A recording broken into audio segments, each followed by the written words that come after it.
Hello, good morning! Ay, good morning, Apo. Kamusta naman? Aba, ay, saan ka nagpunta kahapon? Ba't wala ka? Nagpunta ng Pacific Mall. Ba't kayo nagpunta ng Pacific Mall? Ay, may isim naman. Ay, sinamahan ko ang kaibigan ko. Nagpunta kami ng Sangay. Sangay... Ng gobyerno? Aha, ng gobyerno. Nauso na nga ngayon yan ng mga opisina ng gobyerno.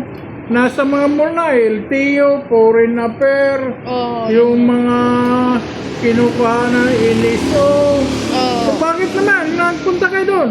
Ay, sinamahan ko yung kaibigan ko. Pumila po kami doon.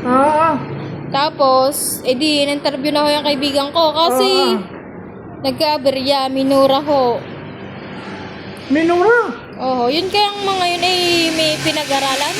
Abay, siyempre ako. Ay, basta nagtrabaho ka sa gobyerno, ipinakamababa din, 4 years in college yan. At nakuha pa yan ng eligible para lang ma-regular sa gobyerno.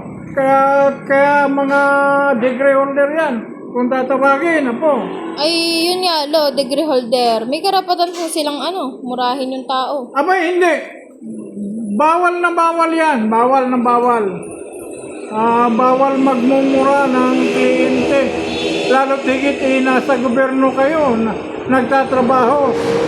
Kaya dapat ngayon, may hawak na cellphone, kuhanan agad ninyo para maisumbong yung ganong mga nagtatrabaho sa gobyerno. Siguro po, baka, hindi ko naman nilahat. Madaming mga nagtatrabaho sa gobyerno na maganda, ayos at nakakaunawa sa tao. Siyempre, siguro yung kaibigan mo, baka kumuha ng passport o mag-abroad.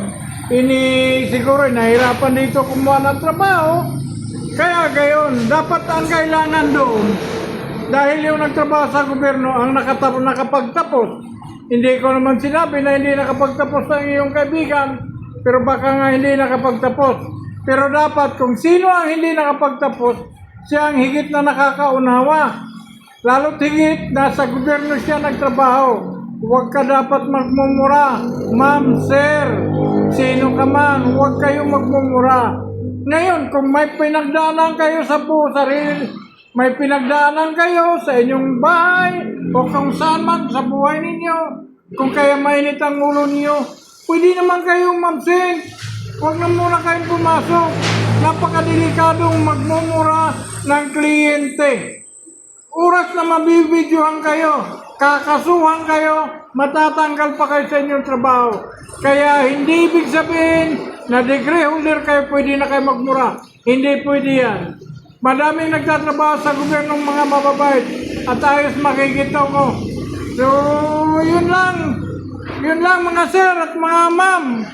Huwag niyong gawing magmumura ng kliyente, lalo na kayo nasa gobyerno. Kaya yun lang po.